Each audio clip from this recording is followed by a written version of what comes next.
Well, I guess there's really nothing I can do about it anyway. That's what the patient said to me after I showed him a pretty big plaque hanging out in his carotid artery on a CIMT I did this week. And he came in with his wife, and I think that, the idea to get scans was probably her idea, but he was interested. And then I showed him a pretty big plaque in his artery, and he sort of looked at me and shrugged and said, "Well, yeah, I guess it's good to know, but I'm not going to do anything about it." And it really took me back because I am in the business of helping people manage this plaque so that it never becomes a thing they need an operation for because of a heart attack or a stroke or a problem in their legs.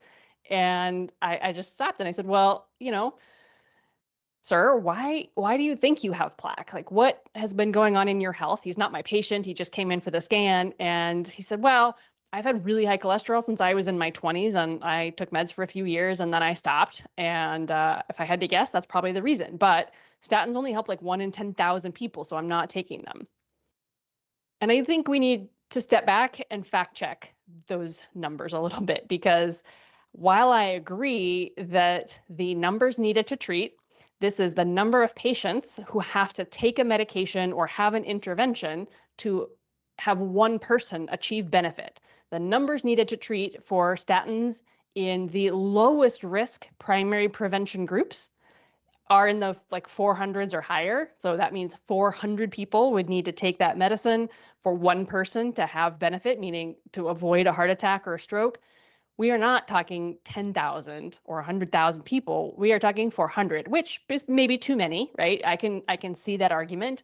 And cholesterol is not the most important risk factor for atherosclerotic cardiovascular disease, but it is one of the most easily modifiable. And it is a cumulative exposure problem. So when somebody tells me they've had very high levels since their 20s, I start thinking, was this familial hypercholesterolemia? Is this lipoprotein(a)? What's going on here? But that's a lifetime of exposure.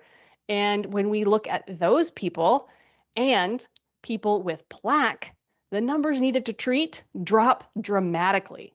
So we are now talking about numbers in the 60s, 70s, maybe 100, depending on what his high sensitivity C-reactive protein is, what his LDL-C is, what his apoB is, Lp(a). All of these things come into play, but they dramatically change the number of people who must take this medicine to be helped. The last thing is the imaging is far and away even better and a stronger predictor of who will benefit from these therapies than just the lab values, right? We know lots of people who have elevated biomarkers of whatever kind who still don't have plaque on their imaging. They get a CT angiogram that's completely clean or a CIMT that looks fine. Okay, I get it. We do not necessarily have to jump into high intensity medical therapy for those patients. But if you have plaque on your imaging, we know with great certainty that your risks of an event are so much higher. And why would you not at least consider the possibility of intervening on your risk factors to make a difference? So all that to say, it is not 1 in 10,000.